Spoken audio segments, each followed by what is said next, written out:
Kasih karunia dan damai sejahtera dari Allah Bapa kita dan dari anaknya Tuhan Yesus Kristus menyertai kamu sekalian. Amin.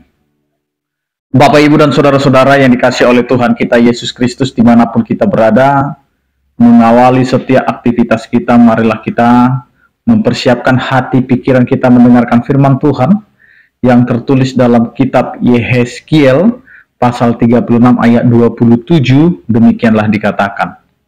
Rohku akan kuberikan diam di dalam batinmu, dan aku akan membuat kamu hidup menurut segala ketetapanku, dan tetap berpegang pada peraturan-peraturanku dan melakukannya. Demikian firman Tuhan.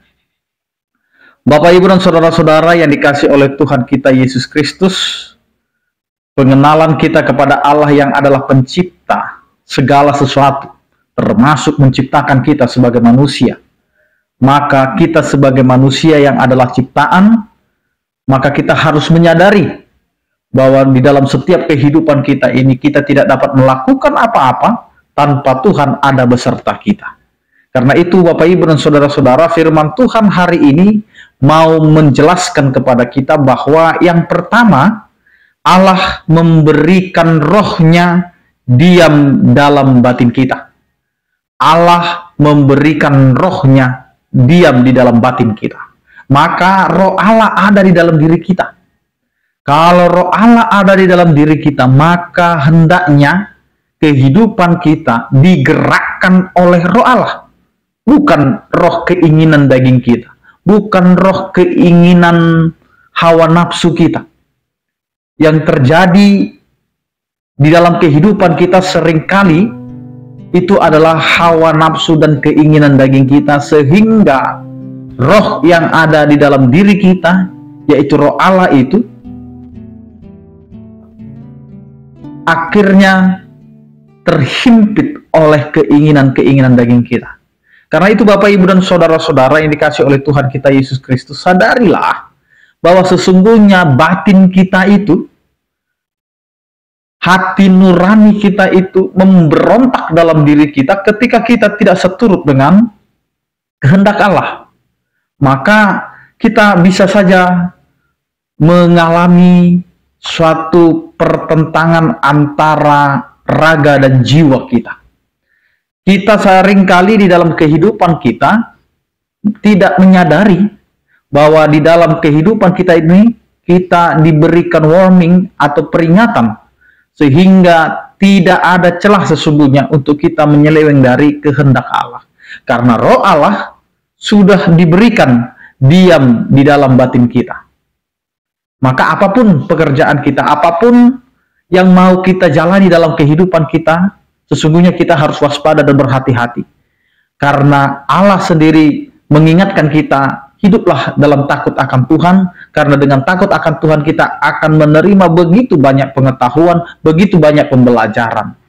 Yang berikutnya Bapak, Ibu, dan saudara-saudara, melalui firman Tuhan hari ini kita mau diingatkan kembali, ketika roh Allah itu sudah berdiam di dalam batin kita, maka kehidupan kita hendaknya seturut dengan segala ketetapannya. Apa yang menjadi ketetapan Allah di dalam kehidupan orang percaya?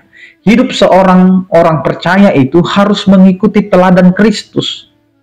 Hidup di dalam keimanan kita kepada Allah harus seturut dengan teladan Kristus. Bagaimana Kristus hidup, demikianlah cara hidup kita. Tidak membalaskan kejahatan, tidak membenarkan adanya dosa, bahkan kita hidup seturut dengan kehendak Allah.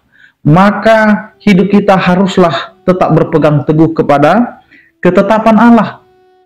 Kalau Allah sudah menetapkan kita hidup sebagai ciptaan Allah, kalau Allah sudah menetapkan kita sebagai orang-orang pilihan Allah, orang-orang yang percaya kepada Allah, maka hidup kita hendaknya mencerminkan ketundukan kita kepada ketetapan itu.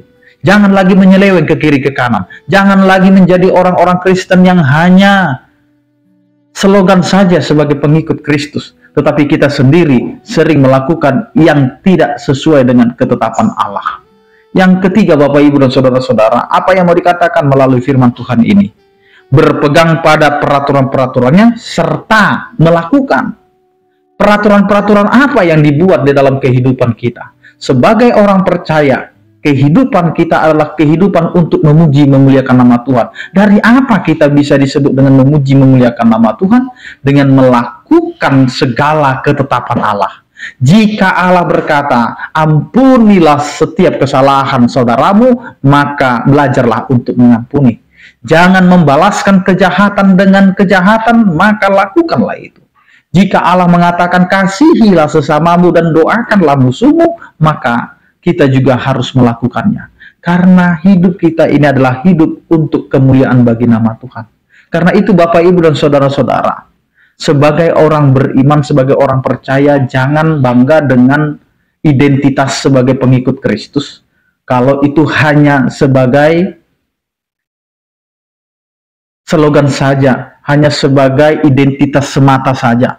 Tetapi identitas yang sesungguhnya itu adalah ketika kita menyadari roh Allah ada di dalam batin kita, maka kita harus hidup seturut dengan ketetapan dan berpegang pada peraturan serta melakukannya. Amin. Kita berdoa.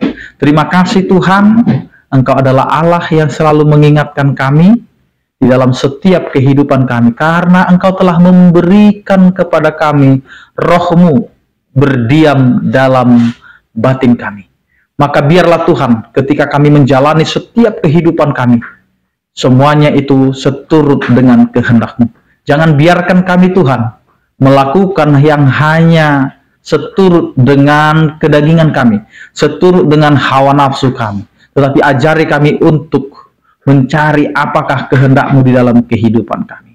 Di setiap perjalanan hidup kami ini Tuhan, di dalam pekerjaan kami, keluarga kami, dan lingkungan kami yang kami hidupi dan hadapi, kiranya Engkau Tuhan yang memberkati, kiranya Engkau Tuhan yang menyertai, sehingga di dalam kehidupan kami, kami hanya mengandalkan kasih setia-Mu. Berkatilah setiap orang percaya yang sakit, Engkau berikan kesembuhan, yang berduka Engkau berikan penghiburan, yang bergumul Engkau berikan penyertaan-Mu. Kepadamu ya Tuhan kami serahkan seluruh kehidupan kami. Anugerah Tuhan kita Yesus Kristus, kasih setia daripada Allah Bapa dan persekutuan Roh Kudus, itulah yang menyertai kamu sekalian.